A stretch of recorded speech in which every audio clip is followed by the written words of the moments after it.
Hey folks, Jeremy Whaley here from Trade Maestro. Hope you're doing fantastic today. Listen, it's really late Sunday night when I'm recording this. You're probably watching this Monday morning. That's the idea. I was ready to go to bed and all this news about Credit Suisse started breaking. So I want to cover some of that with you and just kind of get ahead of it with you here. Take a look at the chart. You can see what was going on. As of Friday, we closed Credit Suisse at $2 a share.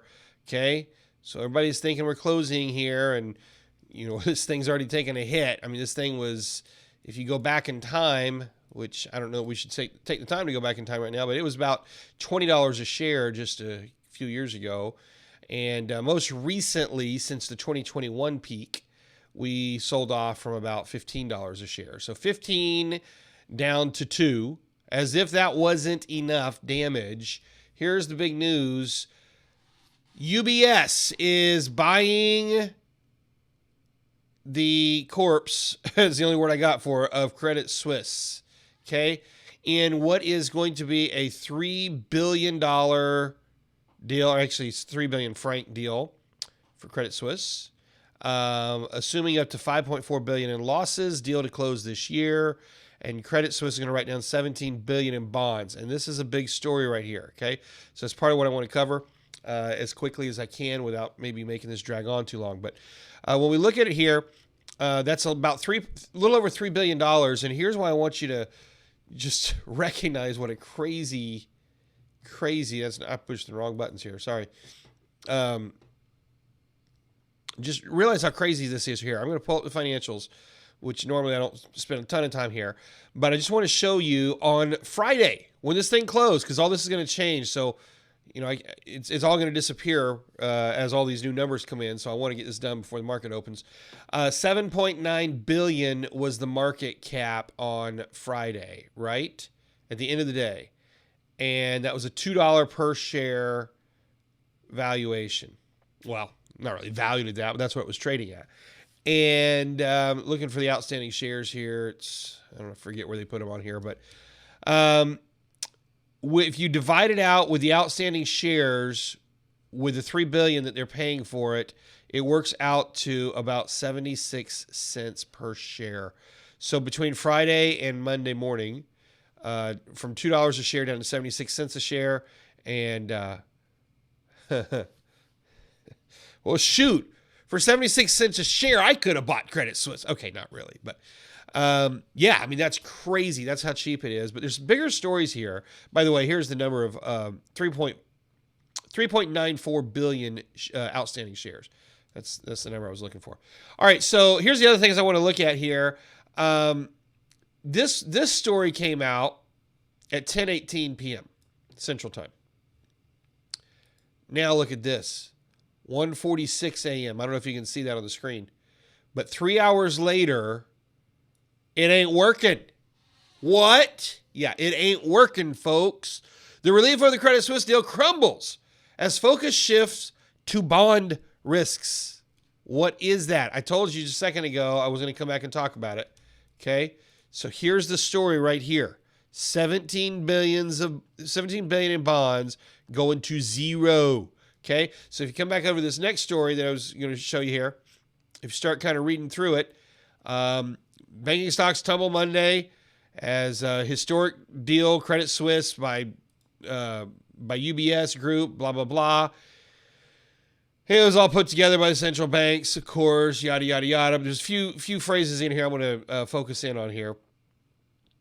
Sunday's bolstered move the cash flow around the world with a series of coordinated currency swaps to ensure the banks had the dollars needed to operate. So this is the central bank operation where they're trying to keep the liquidity going in the banking system. Okay, this is what I always talk about, and I'm doing this video here for the public, for those of you on social media and YouTube and whatnot.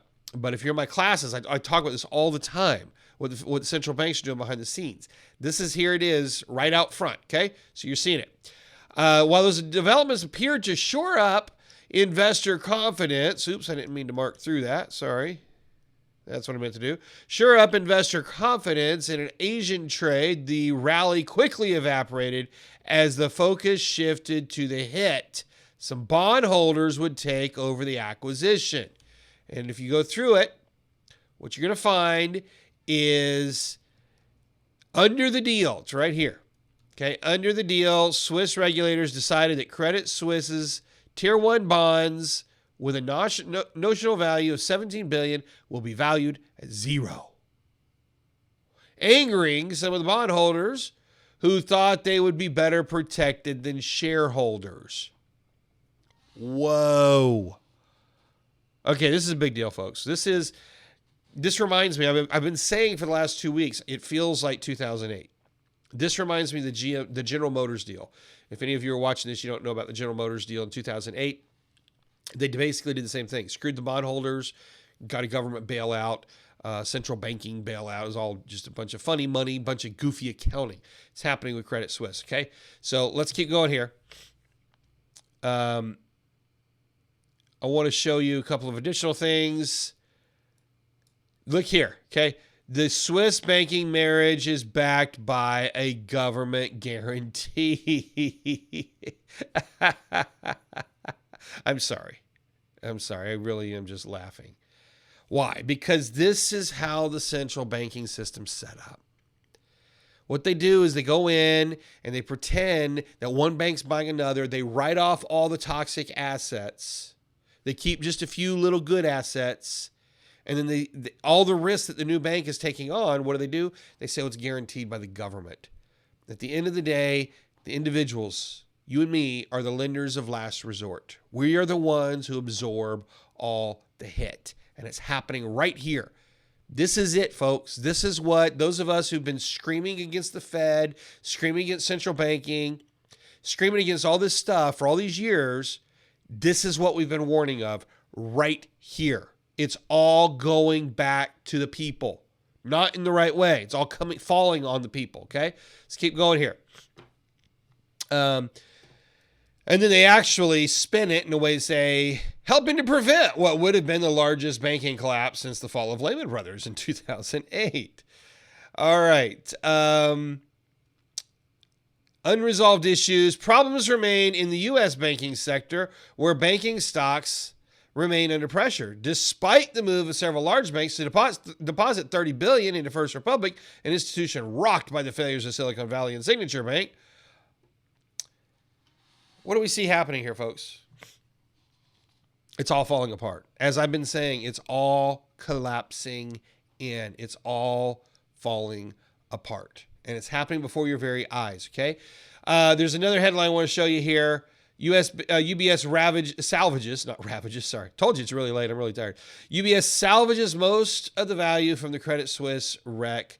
So all they're taking are the good assets from the bank, and they're writing off the rest. And who's left holding the bag? It's us.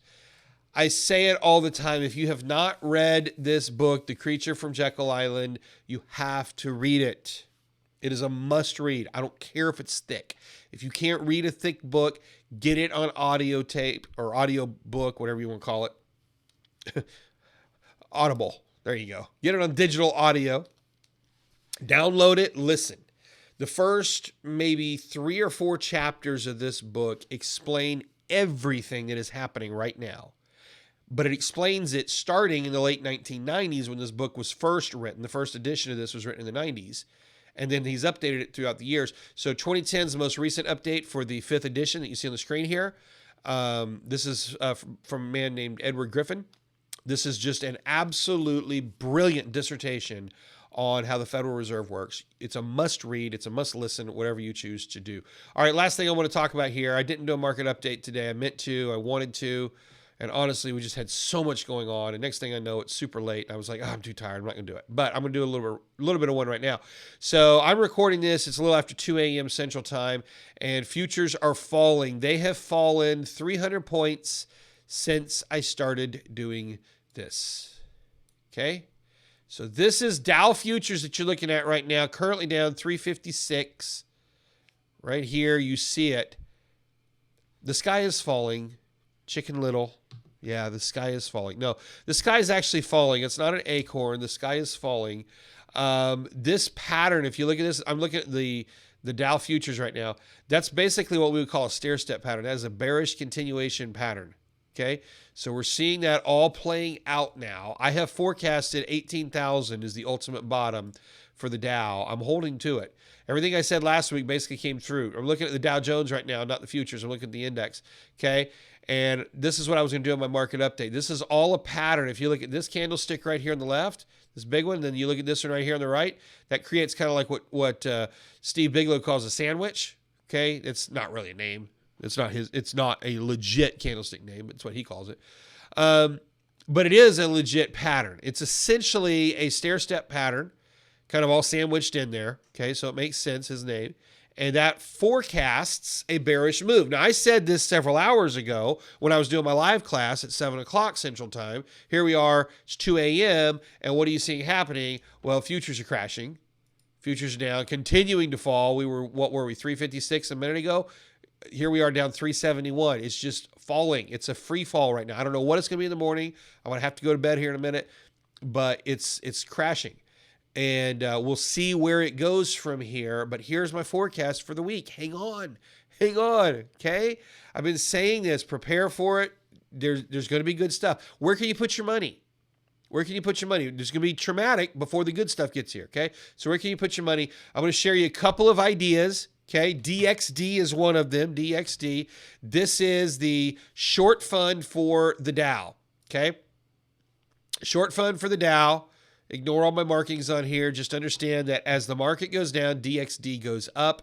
And so that's the first ticker, DXD. I'll write that on the screen here because I realize sometimes it's hard to read.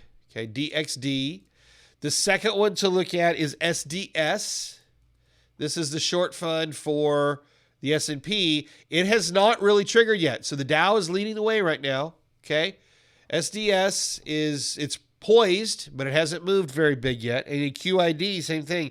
That is the short fund for the NASDAQ. And this one really hasn't moved a whole lot yet, okay? So the Dow is leading the way.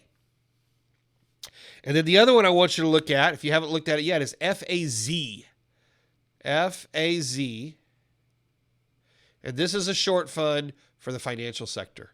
Okay, so right now, this week, as it looks at this moment, DXD and FAZ are the two that are already moving big. SDS, QID, if the bearishness continues, those two will catch up as well. Okay, so I hope you guys find this helpful. If you don't, then I guess just don't watch. But if you do find it helpful, then like and subscribe. Be sure to follow us on our YouTube channel. If you're over on Facebook, comment, get involved so that we can know what's going on, what you're worried about, the things that you're worried about with this financial crisis, because there's a crisis coming. The storm is not just coming. I do believe the storm is here. So get in there, get involved, and I want to say don't worry because, I do know eventually it's all going to work out. But look, I think it's going to be pretty turbulent. So prepare yourself and come in and ask your questions. And if you need to just talk about it, just come in and let us know what's going on. All right. Thanks for watching, guys. We'll talk to you soon. Until then, happy trading.